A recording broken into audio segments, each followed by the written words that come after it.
बहुत बहुत धन्यवाद। धन्यवाद इसलिए क्योंकि दुनिया में सबसे कीमती होता है समय, और आपने अपना कीमती समय हमें दिया, इसके लिए आपका धन्यवाद। लेकिन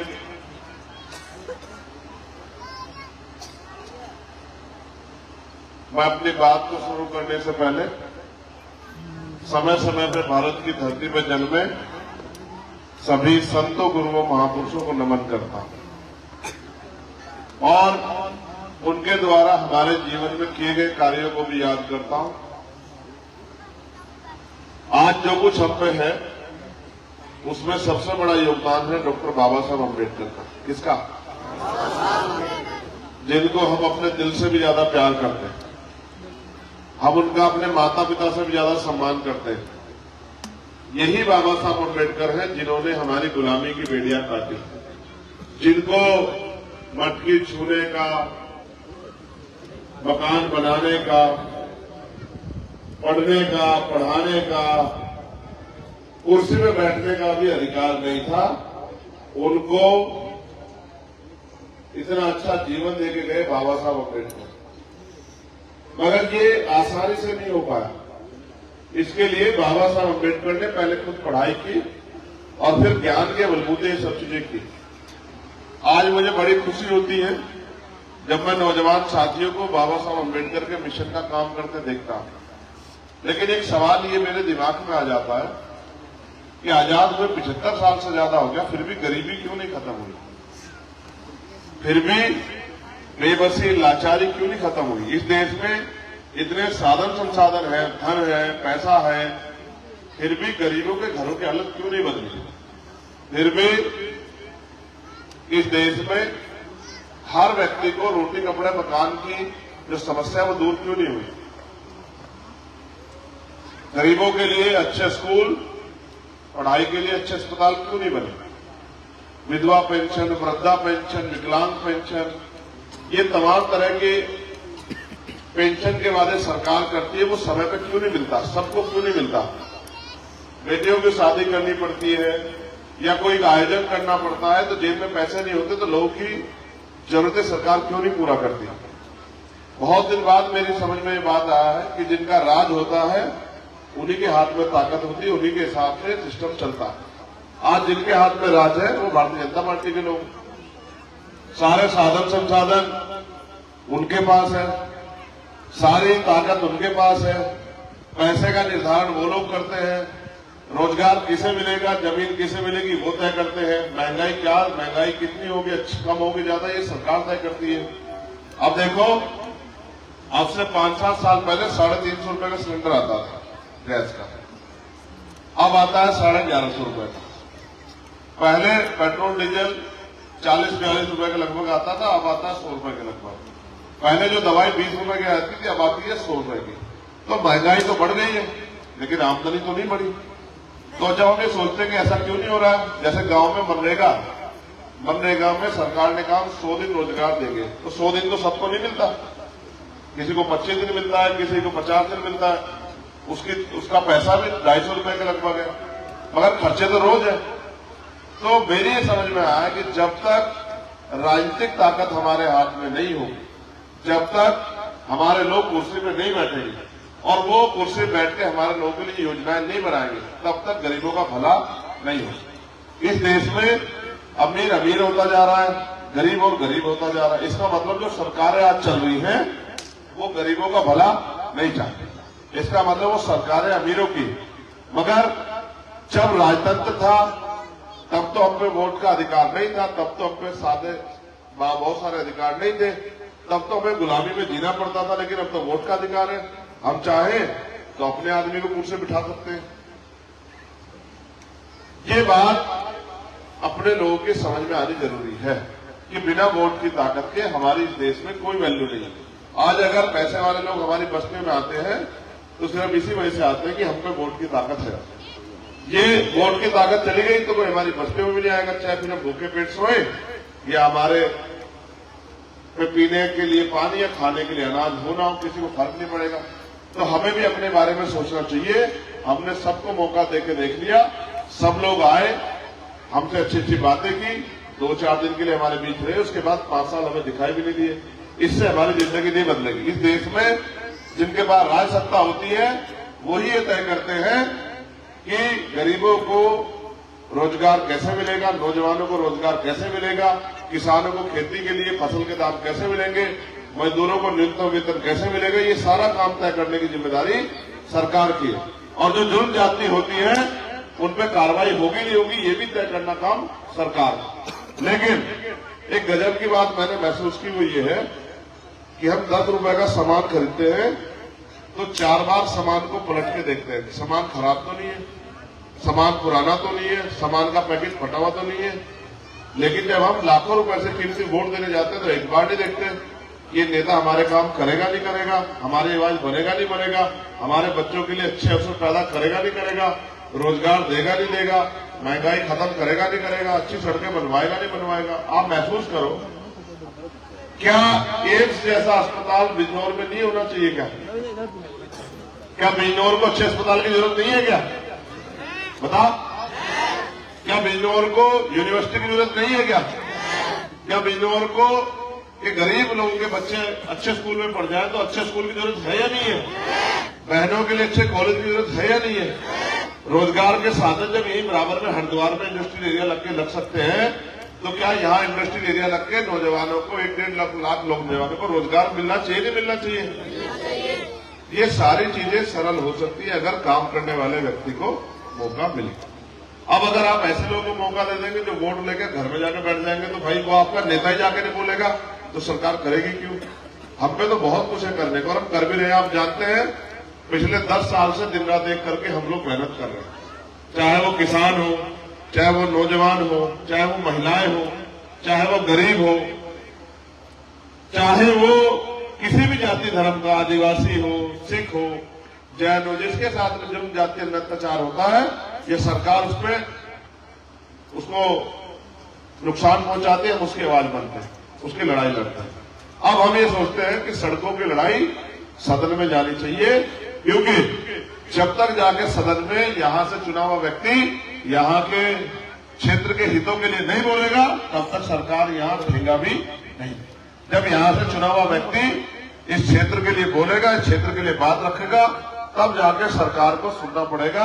यहाँ जरूरतें हर चीज की है, ऐसा नहीं कि अमीरी है। मैं तो जानता हूं, मैं देखता हूं, सच तो ये है सुबह अगर मेहनत मजदूरी पे हमारे लोग ना जाए तो शाम के टाइम खाना भी ना बने।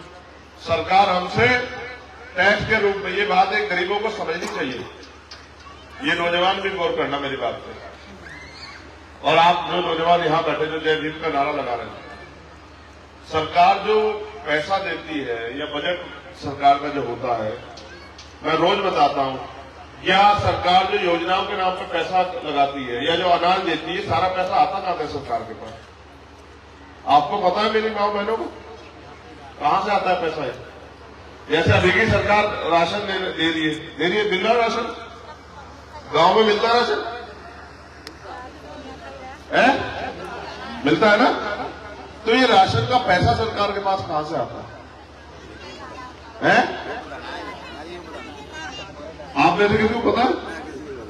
सरकार दे रही है, सरकार दे रही है, पता सरकार दे रही है। आपको ये पता है सरकार देती है? मैं आपको बता देता हूं, एक बार गौर से सुनना मेरी बात, तो आपको एहसास होगा कि आपकी जेब कैसे कट रही है।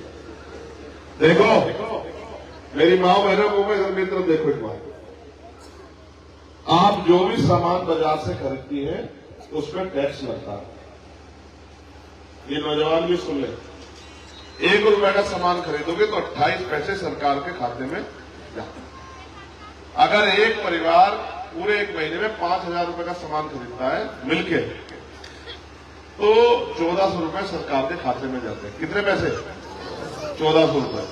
उस 1400 रुपए को में से वो 200-400 रुपए का राशन हमें दे देती है, ठीक है? उल्टे हमारे 1000 रुपए की तरफ बच जाते हैं। लेकिन हम ये सोचते हैं कि भाई सरकार हमें दे रही है।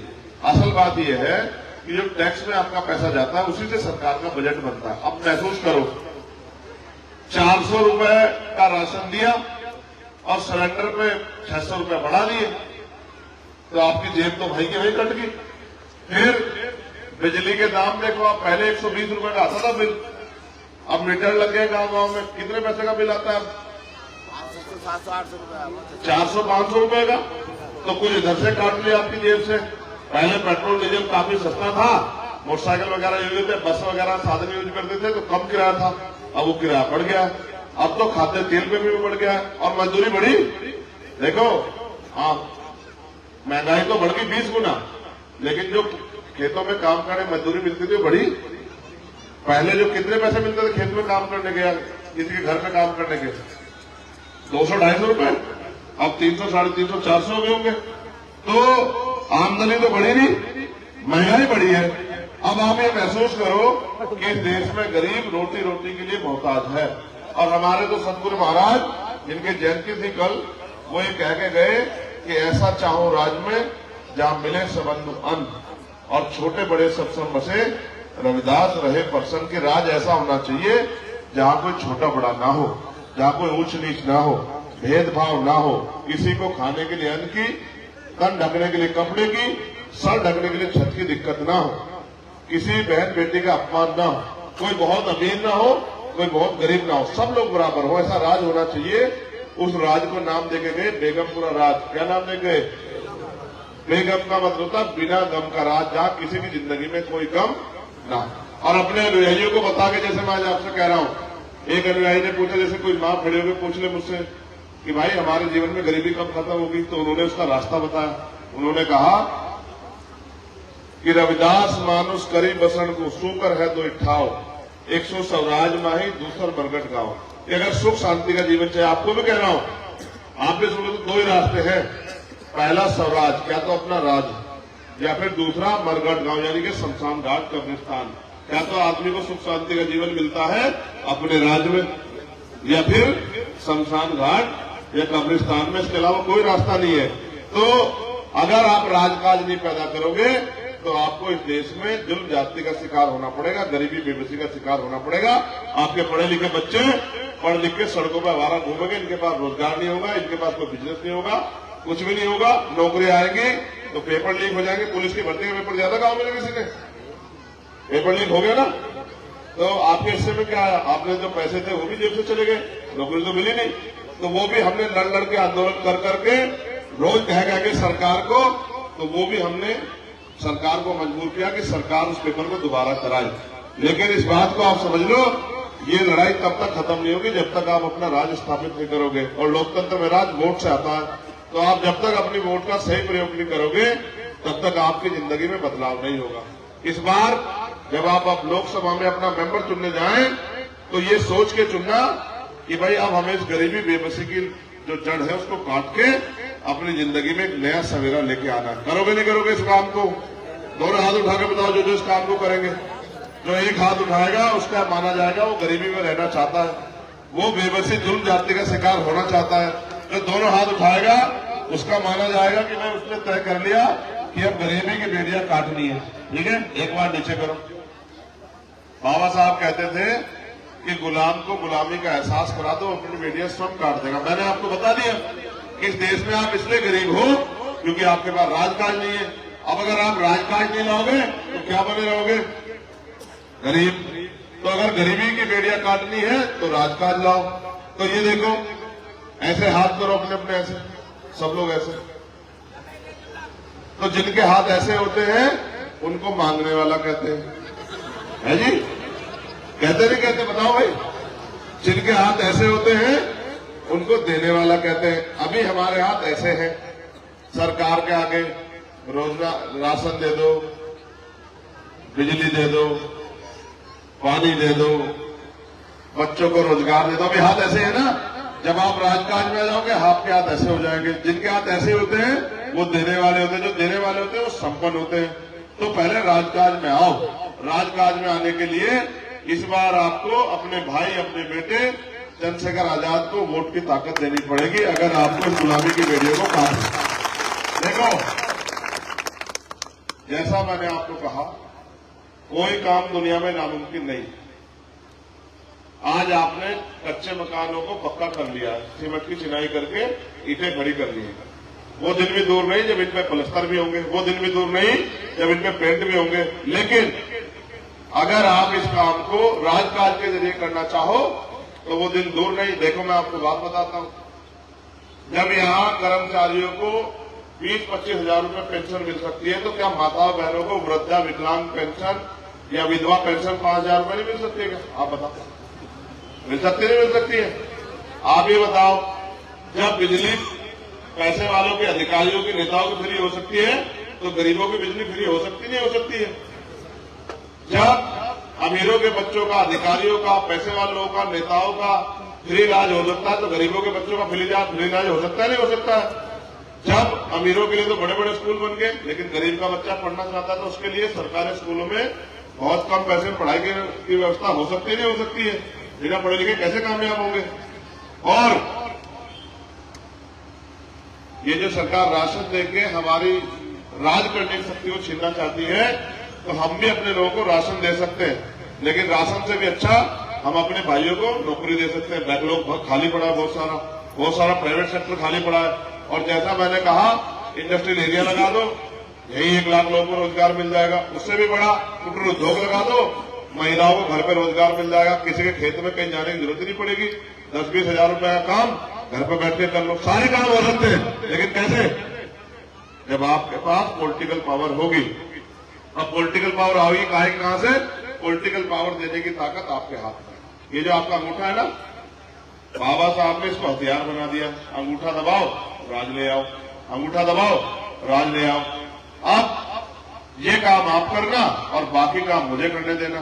और अगर किसी को कोई शंका हो मेरे काम में, तो ये नौजवान भाई जो मुझे देखते हैं, इनसे पूछ लेना कि अगर चंद्रशेखर आजाद आगे बढ़ेगा तो क्या आपका हाथ ऐसे फैला रहेगा या ऐसे हो जाएगा? बताओ भाई, तुम लोग नौजवान साथियों, खड़े हो जाओ एक बार सारे।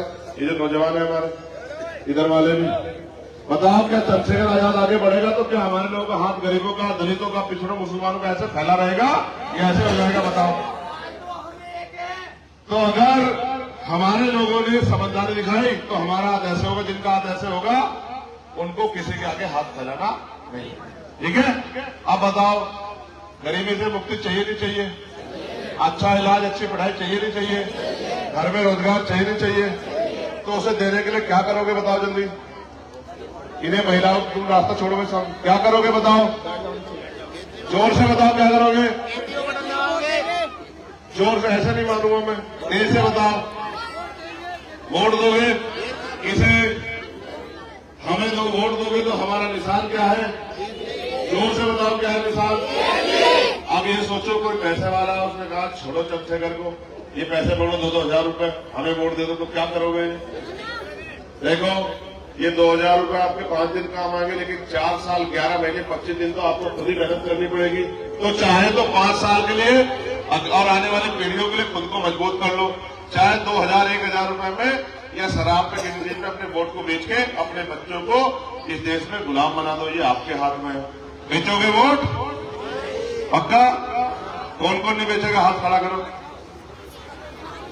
वैसे तो मैं अपने समाज को जानता हूं, इसे दलित, पिछड़े, मुसलमान समाज को, ये बड़ा स्वाभिमानी समाज है। देखो, एक बात मेरी गौर से सुनो, आज हमें कुर्सी में बैठने का जो अधिकार मिला, चाहे वो पाल हो, प्रजापति हो, कश्यप हो, विश्वकर्मा हो, सैन हो, सैनी हो, गुजर हो, जाट हो, चमार हो, दुसाद हो, पासी हो, कोरी हो, खटीक हो, ये जो शेड्यूल कास्ट बैकवर्ड के लोग हैं, अगर इनको इस देश में कुर्सी में बैठने का अधिकार दिया है तो बाबा साहब अम्बेडकर के संविधान ने दिया है। जिस दिन ये संविधान नहीं रहेगा तो आपके नीचे कुर्सी भी नहीं रहेगी। ठीक है? आपको अपने गुरु घर में, मस्जिद में, गुरुद्वारे में जाके इबादत, पूजा, प्रार्थना करने का अधिकार भी, क्योंकि ये अधिकार भी आपको किसने दिया है? तो अगर अपने आप को जिंदा रखना चाहते हो, मजबूत रखना चाहते हो, स्वाभिमान सम्मान के साथ जीना चाहते हो, तो फिर अपनी ताकत बनाओ। अब इसको घुमाओ मैं जल्दी, ऐसे दे दो, ऐसे दे दो। पहले तो ये है हमारा चुनाव चिन्ह। क्या है चुनाव चिन्ह? क्या है चुनाव चिन्ह?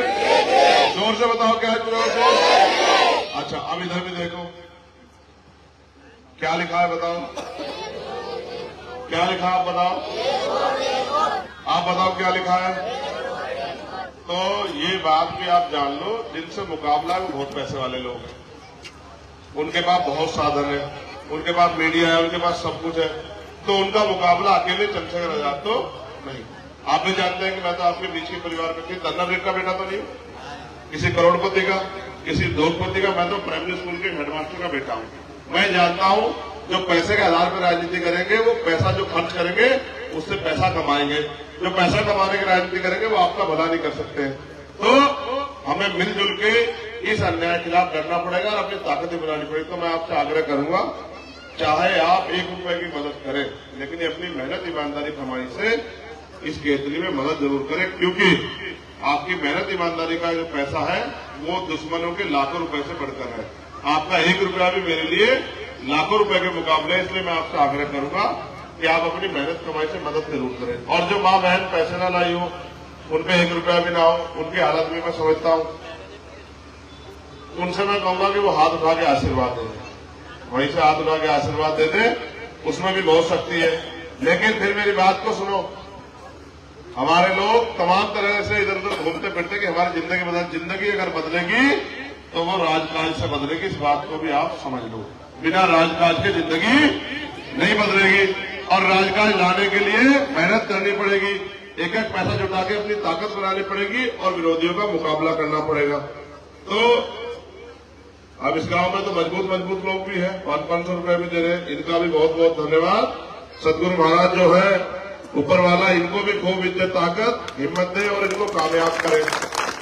लेकिन असल ताकत किस बात से बनेगी, किस बात से बनेगी असल ताकत? वोट से। तो भूल तो नहीं जाओगे या उन्हीं नेताओं के चक्कर में पड़ोगे जो 5 साल आपके घर बस्ती में भी नहीं आते? पिछली बार जिसको वोट दिया था बस्ती में आया दोबारा? क्यों ही बताओ, आया दोबारा?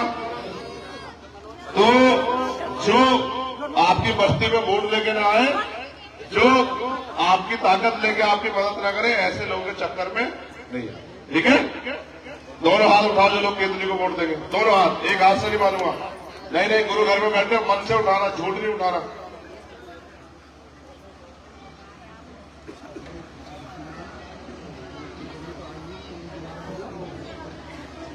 मेरी एक बात अच्छी तरह समझ लेना, ये नौजवान भाई भी बता देंगे और मैं भी बता रहा हूं आपको। आप ये समझ लेना, जैसे जैसे आपका बेटा आगे बढ़ेगा वैसे वैसे गरीबी की बेड़ियां आपके घरों से निकल के और वो यहां से आपके घरों से दूर होती जाएंगी और नए अवसर आपके लिए तैयार होते जाएंगे।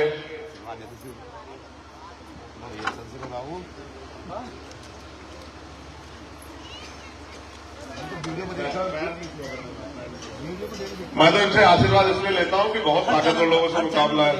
मेरे पास तो पैर छूने से ही आपकी वोट से ताकत बनेगी। जिस दिन ताकत बनी उस दिन आपको किसी का के हाथ ऐसे फैलाना नहीं। एक ये भी ध्यान से रख लेना अपने। देखो ये तो सच है, मेरे पास काम बहुत है, लेकिन ये भी सच है कि आपको मेरी जरूरत पड़ने से पहले चंद्रशेखर आजाद आपके बीच में होगा नहीं होगा? मैं बताओ, कोई ऐसी बात होती है कहीं मेरी जरूरत हो मैं भी जाता? बताओ। और जो लोग मुझे ताकत देंगे उनके लिए तो मेरे खून के कतरा कतरा भी कुर्बान, समझ रहे हो? तो आप अपनी और भी चिंता मत करना, ये काम मेरे ऊपर छोड़ देना और इस काम को आप करना, अपने एक एक वोट को तैयार करके और केतली के निशान पर डाल के चंद्रशेखर आजाद को मजबूत करना। ठीक है? बहुत बहुत धन्यवाद। जय भीम, जय भारत। यहाँ कमेटी का नाम मुझे दे दो और साथ